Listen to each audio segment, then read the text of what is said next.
Som teraz na benzínke a som úplne v šoku, že cena benzínu klesla na $2,89 za galón. Galón je vlastne 3,78 litra. Som veľmi rád, lebo môj Yukon má asi 100 litrovú nádrž, takže potrebuje papať veľa a spotrebu má vlastne okolo 15-16 litrov na 100 km. Momentálne cena benzínu tu v Amerike prudko klesá. Vraj je to spôsobené tým, že OPEC začal pumpovať viac ropy. Začal pumpovať viac ropy, aby ho mohol lacnejšie predávať, to moc nedáva zmysel však. Keď sa pozrieš trošku na geopolitické dianie vo svete, zistíš, že už asi mesiac má americké námorníctvo odstavené niekoľko lodí pri pobreží Venezuely. A určite vieš, že Venezuela je jedným z najväčších producentov ropy na svete.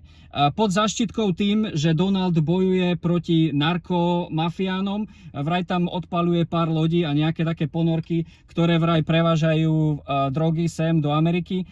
Moc to nedáva zmysel, že by takú veľkú časť námorníctva odstavil tam a podľa najnovších správ vraj je na lodiach pripravených 10 000 mariňákov sa vylodiť na pobrežie Venezuely. Toto všetko kvôli drogám? Nemyslím si. Ja si myslím, že Donald tlačí na Madura vo Venezuele, aby znižoval cenu ropy a tým chce vlastne Donald dotlačiť Rusákov k rokovaciemu stolu, aby sa dohodol mier na Ukrajine. Lebo keďže cena ropy padá, tak aj ruský rozpočet sa znižuje a je o mnoho menej peňazí na vojnu.